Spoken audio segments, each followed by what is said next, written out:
Hi friends, welcome back to my channel. ఈ స్టోరీకి writer SNMR Sridhar గారండి. శ్రీధర్ గారి అన్ని స్టోరీస్ కి కాపీరైట్స్ వర్తిస్తాయి.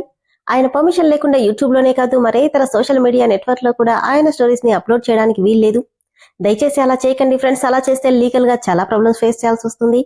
అలానే ఈ స్టోరీస్ చదువుతున్న వాళ్ళైనా వింటున్న వాళ్ళైనా మీరు మరే ఛానల్లోనైనా శ్రీధర్ గారి స్టోరీస్ ని చూసినట్లయితే వెంటనే నాకు కామెంట్ బాక్స్ లో మెసేజ్ చేయండి. ఇది పూర్తిగా రైటర్ శ్రీధర్ గారి ఛానల్ అండి. కేవలం ఆయన స్టోరీస్ మాత్రమే ఇందులో ఉంటాయి. కానీ కొంతమంది పేర్లు మార్చి వేరే ఛానల్స్ లో ఆయన స్టోరీస్ ని అప్లోడ్ చేస్తున్నారు. మీరలా చూసినట్లయితే నాకు మెసేజ్ చేయండి. ఇక లైట్ చేయకుండా వీడియోలోకి వెళ్ళిపోదాం ఫ్రెండ్స్. SNMR శ్రీధర్ గారు రాసినటువంటి మనోభిరాముడు 150వ భాగం. కోపంగా తన వెనుక వెళ్లిపోతుంటే హఠాత్తుగా ఎవరో తన చెయ్యి పట్టుకుని రూంలోకి విసురుగా లాగి గోడకు లాక్ చేశారు. ఏమైందో అర్థం కాగా ఉలిక్కిపడింది రాధ. అతి దగ్గరగా కనిపిస్తున్న అభిని చూసి కళ్ళు విప్పార్చి కృష్ణ అని పెదవులు కదిలిస్తుంటే, ఇక్కడేం చేస్తున్నావు రాధా? మేమేం చేస్తున్నావో చూస్తున్నావా? లేక నా నుండి మనుని ఎలా దూరం చేయాలో అని ఆలోచిస్తున్నావా? అనగానే గొంతులో పచ్చి వెలక్కాయ పడ్డట్టే అనిపించడంతో, ఏమన్నావు? నేనెందుకు అలా చేస్తాను అంది. ఎందుకంటే 20 సంవత్సరాలుగా నన్ను ప్రాణం కంటే ఎక్కువగా ప్రేమిస్తున్నావు కాబట్టి. చిన్నప్పుడు కలిసి పెరిగిన స్నేహాన్ని మర్చిపోయి నా మనసేంటో తెలుసుకోకుండా నా మీద పిచ్చి ప్రేమని పెంచుకున్నావు కాబట్టి.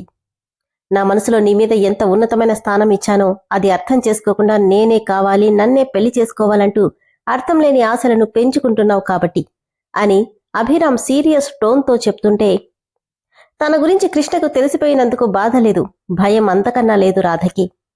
ఇన్నేళ్ల తన ప్రేమ ఇప్పటికైనా కృష్ణకు చేరిందన్న సంతోషమే ఆమె కళ్లల్లో కనిపిస్తుంది. అభి ఫేస్ ని 2 చేతులతో పట్టుకుని ఆనంద బాష్పాలతో, ఇప్పటికైనా నా ప్రేమ నీ కంటికి కనపడిందా కృష్ణ అని ఆప్యాయతను నింపుకుని వణుకుతున్న గొంతుతో అడిగింది రాధ. ఇప్పుడు కాదు రాధా, నీ ప్రేమేంటో నువ్వు నన్ను మొదటిసారి కలిసినప్పుడే నాకు అర్థమైంది.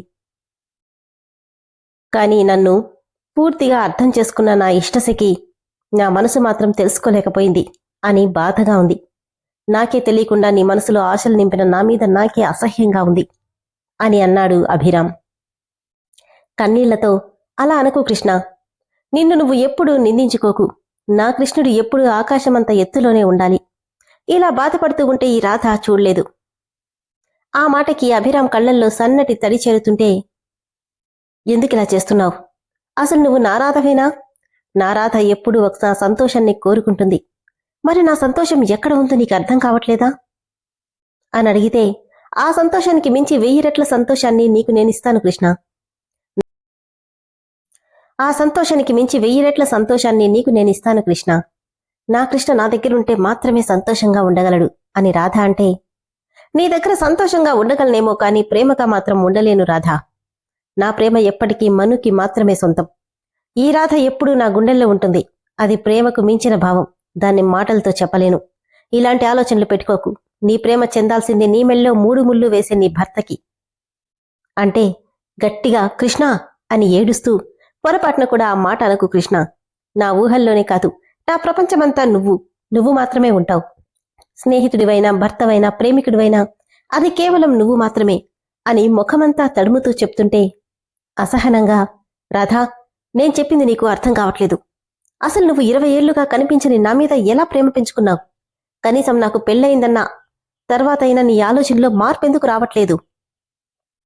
ఎందుకంటే అప్పటికే నువ్వు నా ప్రాణంలో ప్రాణంగా కలిసిపోయావు కృష్ణ. ఎప్పటికైనా నువ్వు నాకే కావాలి, నాకు మాత్రమే కావాలి. Radha, please try to understand. నాకు పెళ్ళైంది, ఫ్రెండ్గా నువ్వంటే ఇష్టం. బట్ నా భార్యగా నా జీవితంలో మనస్సుని మాత్రమే ఉంది. లేదు, ఆ స్థానం కూడా ఎప్పటికీ నాదే. ఆ మనుకి దక్కనివ్వను. ప్రేమించాను అంటున్నావు, మరి నా ప్రేమ నీకెందుకు అర్థం కావట్లేదు? నిన్ను చూస్తుంటే కోపం రావట్లేదు రాధా, కనీసం ద్వేషం కూడా రావట్లేదు. కానీ జాలేస్తుంది. నా మీద నువ్వు పెంచుకున్న పిచ్చి ప్రేమ నీలో మూర్ఖత్వాన్ని నింపింది. అందుకే నీ మీద జాలేస్తుంది. మహల్లో మొదటిసారి నిన్ను చూసినప్పుడు ఎంత సంతోషపడ్డానో, అదే రోజు మీ నాన్నతో నువ్వు మాట్లాడిన మాటలు, మీ నాన్న అన్నయ్య ఎంత చెప్పినా వినకుండా పిచ్చి ప్రేమలో నువ్వు ఆలోచిస్తున్న తీరు చూసి అంతకు 1000 రెట్లు ఎక్కువగా బాధపడ్డాను అంటే షాక్తో చూసింది రాధ. ఏంటి, నాకెలా తెలిసిందనుకుంటున్నావా? నన్ను చూసిన క్షణం నీ కళ్లలో కనిపించిన ఆనందం, మనుని నా భార్యగా పరిచయం చేయగానే నీలో మాయమైన సంతోషం అబ్జర్వ్ చేశాను. నీ మనసులో నా మీద ఏ అభిప్రాయం ఉందో తెలుసుకోవడానికి ఆ రోజు నీ దగ్గరికి వచ్చాను. నువ్వు నా మీద ఎలాంటి మమకారాన్ని పెంచుకున్నావో అర్థమైంది. మరి అంతా తెలిసి ఎందుకు మౌనంగా ఉన్నావు? ఎందుకంటే నువ్వు మారుతావేమోనని ఎదురు చూశాను. నువ్వు చేస్తున్న తప్పేంటో నువ్వు తెలుసుకుంటావని ఆశపడ్డాను. నా గత జీవితం ఏంటో మను వచ్చాక నేనెలా మారానో అన్నీ తెలిసాకైనా నువ్వు మారుతావనుకున్నాను. కాని నా మీద నీ ప్రేమ మను మీద పగగా మారుతుందని కల్లో కూడా అనుకోలేకపోయాను. రాధ ఏడుస్తూ మను మను మను, ఏముంది దానిలో? అందరూ దాని నామన జపం చేస్తున్నారు. దాని దగ్గర ఉన్నదేంటి, నా దగ్గర లేదేంటి అని కోపంగా అడిగింది రాధ. నా కళ్ళతో చూడు, మను అంటే ఏంటో నీకే తెలుస్తుంది. నా మనసుతో చూడు, నా మను మనసేంటో తెలుస్తుంది. అందులో నేనేంటో నీకు అర్థమవుతుంది. తనకంటే ఎక్కువగా నేను నిన్ను ఆరాధిస్తున్నాను. తనకంటే ఎక్కువగా నీ మీద మమకారాన్ని పెంచుకున్నాను. అదెందుకు నీకు అర్థం కావట్లేదు కృష్ణ? తనకి ప్రేమకి చాలా తేడా ఉంది రాధా. నా ప్రేమ ఎప్పటికీ నా మనుతోనే. నాకు నువ్వు కావాలి కృష్ణ. జీవితాంతం నీతో ఉండాలి. నువ్వు లేకపోతే ఈ రాధ బతకలేదు. నీ దగ్గర కాస్త చోటిచ్చినా చాలు, బతికినన్ని రోజులు నీ దగ్గరే ఉండిపోతాను. నీ కోరిక జీవితంలో నెరవేరదు రాధా. రాధ ఎప్పటికీ కృష్ణుడికి భార్య కాలేదు. ఈ కృష్ణుడి జీవితంలో ఎంతమంది గోపికలున్న ఈ అభిరాముడు ఎప్పుడూ మనోభిరాముడు మాత్రమే. అర్థం చేసుకుంటే నీ జీవితం చాలా బాగుంటుంది. ఇప్పటికైనా మించిపోయింది లేదు. ప్రేమించే భర్తను తీసుకొచ్చే బాధ్యత నాది. నువ్వెప్పటికీ నా గుండెల్లో స్నేహితురాలిగా ఉంటావే తప్ప ప్రాణసఖిగా మాత్రం ఉండలేవు అని చెప్పి వెళ్ళిపోతుంటే ఏడుస్తూనే గట్టిగా, నా మనసులో ఎప్పుడూ కృష్ణుడు మాత్రమే ఉంటాడు కృష్ణ. కాని నువ్వు ప్రాణంగా ప్రేమిస్తున్న నీ భార్య మనసులో మాత్రం నువ్వొక్కడివే లేవు.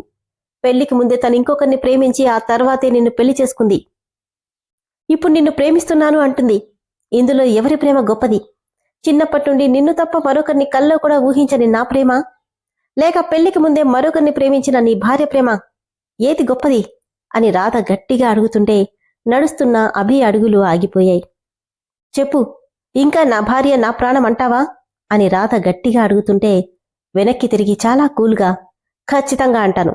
ఈ రాముడు ఎప్పుడూ మనోభిరాముడే. అంటే ఏంటి? నీ భార్య మరొకరిని ఇష్టపడిందని చెప్పినా కూడా? కోపం బాధ కలగలిపి గట్టిగా, అది నా తమ్ముణ్ణి అని కూడా నాకు తెలుసు రాధా అని కంగుమన్న కృష్ణ గొంతు ఆ గది మొత్తం ప్రతిధ్వనించింది. మను పూజ గదిలో మోగిస్తున్న గంట శబ్దంలో ఆ మాటలు కలిసిపోయి బంగళాలో ఇంకెవ్వరికీ వినపడట్లేదు. ఏంటి? తెలుసా? ఇప్పుడు కాదు, మా పెళ్లైన 2 రోజులకే తనొకరిని ప్రేమించిందని, అది ఎవరినో కాదు నా తమ్ముణ్ణి అని కూడా నాకు తెలుసు. మరి తెలిసి?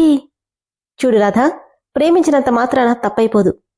నేను తన మెళ్ళో తాళి కట్టే ఒక్క క్షణం ముందు తను మరొకరిని ఇష్టపడుతుందని తెలిసినా మా పెళ్లి ఎట్టి పరిస్థితుల్లో జరిగేది కాదు. కాని మా ఇద్దరికీ ఆ భగవంతుడెప్పుడో రాసి పెట్టాడు. అందుకే తను నా తమ్ముణ్ణి ప్రేమించిన నా భార్యగా వచ్చింది. బట్ బలవంతంగా తన జీవితంలోకి వెళ్లడం నాకిష్టం లేదు. అందుకే నా నుండి వెళ్లిపోమ్మని తనకి క్లియర్గా చెప్పాను. కాని తను వెళ్లడానికి ఇష్టపడలేదు. కష్టమైనా నష్టమైనా నాతోనే ఉండడానికి ఇష్టపడింది. రామ్ని ప్రేమించిందేమో కాని ఏ రోజు ఏ క్షణం కూడా వాళ్ళిద్దరూ హద్దు దాటి ప్రవర్తించింది లేదు. మా పెళ్లైన మరుక్షణం రామ్ని పూర్తిగా తన జీవితంలో నుండి తీసేసింది. తనని దూరంగా పంపడానికి సిద్ధపడే 6 నెలలు తనకి టైం ఇచ్చాను. ఈలోపు నాకే తెలియకుండా తన మైకంలో పడిపోతే, నేనిచ్చిన టైంకి ముందే అనుకోకుండా నీ చేతులతో నువ్వే మా ఇద్దరిని ఒక్కటి చేశావు. ఇక తనని వదులుకోవడం జరగని పని రాధా. నాకు నా మను మీద నమ్మకముంది, అంతకుమించి నా తమ్ముడి మీద నమ్మకముంది అని నొక్కి పలికి, నాకు తెలుసు, ఎప్పుడైతే మను నా భార్యగా వాడికి కనిపించిందో ఆ క్షణమే వాడి మనసులో మను రూపాన్ని శాశ్వతంగా తుడిచేశాడు అని అభిరామ్ చెప్తుంటే ఆశ్చర్యంగా చూస్తుంది రాధ. అంటే ఇవన్నీ నాకు ఎలా తెలుసు అనుకుంటున్నావా? నాకు తెలియకుండా నా కంటి చూపును దాటి ఈ ఇంట్లో ఎవ్వరూ ఏమీ చేయలేరు రాధా. ఎంతవరకు చేస్తారో ఏం చేస్తారో చూద్దామని సైలెంట్గా ఉన్నాను అంతే. వాళ్ళిద్దరి ప్రేమ మా పెళ్లి అయినా మరుక్షణమే సమాధైపోయింది. ఇక దాని గురించి మాట్లాడమే కాదు, తలుచుకోవడం కూడా అనవసరం. ఇది మనుకు చెప్తే ఎక్కడ నా ముందు తలదించుకుంటుందో నన్నే ఒక్క కారణమైతే, మనసులో ఏదో ఒక మూల రామ్కి మను మీదున్న కోపం తన మాటల రూపంలో ఇంకా మనుని బాధ పెట్టేలా చేస్తుంది. అందుకే వీటన్నిటికీ పరిష్కారంగా వెళ్ళిపోవాలనుకుంటున్నాడు. బట్ వాడు వెళ్ళలేడు, వెళ్ళనివ్వను. కూల్గా తన వైపుకు తిరిగి, నీకు తెలిసినవే కాదు, తెలియనివి కూడా చెప్పేశాను రాధా. మను మీద నీ ఒపీనియన్ ఏంటో నీకు ఈపాటికే అర్థమై ఉంటుందనుకుంటా. అర్థమైంది కృష్ణ, బాగా అర్థమైంది. నిన్ను తప్ప మరొకరిని కల్లో కూడా ఊహించని నా ప్రేమ నీకు నచ్చలేదు. కాని నీ తమ్ముణ్ణి ప్రేమించి నిన్ను పెళ్లి చేసుకున్న ఆ మను ప్రేమ నీకు కనిపిస్తుంది. నువ్వెలా అయితే నా గురించి అంతా తెలిసి నన్నే కావాలనుకుంటున్నావో నేను కూడా అంతే రాధా అన్నాడు అభిరామ్. నీకింకో విషయం తెలుసా రాధా? నా కన్నతల్లి మీద ద్వేషాన్ని నింపుకొని 20 ఏళ్లుగా తన గురించి ఏ రోజు ఆలోచించలేదు. ఎందుకు అంటే చెప్పలేను. బట్ మా అమ్మ నిజంగానే తప్పు చేసిందా అన్న ఆలోచన వైపే నా మనసు వెళ్లలేదు. అలాంటిది ఇన్నేళ్ల తర్వాత మను మాట, రూపు, స్పర్శ, నవ్వు అన్నీ తెలియకుండానే నా కన్నతల్లి రూపాన్ని నా కళ్ల ముందు నిలబెడుతున్నాయి. అందుకేనేమో నా మనసు, శరీరం తన వైపు అడుగులేసింది. తనంటే ఎందుకంత ఇష్టమంటే నా దగ్గర ఆన్సర్ లేదు రాధా. నీకు చెప్పేది ఒకటే, ఇప్పటికైనా నా మాట విను. నాలో పెంచుకున్న ప్రేమని మర్చిపోయి స్వచ్ఛమైన స్నేహాన్ని చూడు అని చెప్పి వెళ్ళిపోతుంటే గట్టిగా, అలా జరగదు కృష్ణ, నువ్వెప్పటికీ నావాడివే, మనుని ఎలాగైనా నీ జీవితం నుండి పంపించేస్తాను అని ఏడుస్తూ అంటుంది రాధ. సన్నగా నవ్వి wish you best of luck అని చెప్పి వెళ్ళిపోయాడు అభిరామ్. విన్నారు కదా ఫ్రెండ్స్? సో మొదటి నుండి అంటే రామ్ మను ప్రేమించుకున్నప్పటి నుండి ఇప్పటి వరకు ప్రతి ఒక్కరి కథ, అన్ని వైపుల నుంచి అభిరామ్కి అన్ని విషయాలు తెలుసు. కాని తెలియనట్టే ఏం చేస్తారో చూద్దామని నటించాడు అంతే. అందుకే యశు అంది కదా ఒక డైలాగ్, సింహం ముందు కిప్పుగంతులా అని. అభికి తెలిసినా ఎవరికి వాళ్లే తెలీదు అనుకుని వాళ్ల దారిలో వాళ్ళు వెళ్ళిపోతున్నారు. కానీ ఒక మహల్లో కింగ్కి తెలియకుండా ఏమైనా జరుగుతుందా చెప్పండి? స్టోరీ అయితే ఎంత బాగుందో కదా. ముఖ్యంగా మను మీద అభిరామ్కున్న నమ్మకం, ఇట్స్ సో నైస్ కదా. నాకైతే స్టోరీ చాలా బాగా నచ్చింది. మరి మీకెలా అనిపించింది? స్టోరీ నచ్చిన వాళ్ళు దయచేసి ఇమ్మీడియట్ గా మెంబర్షిప్ లో జాయిన్ అవ్వండి. Thank you.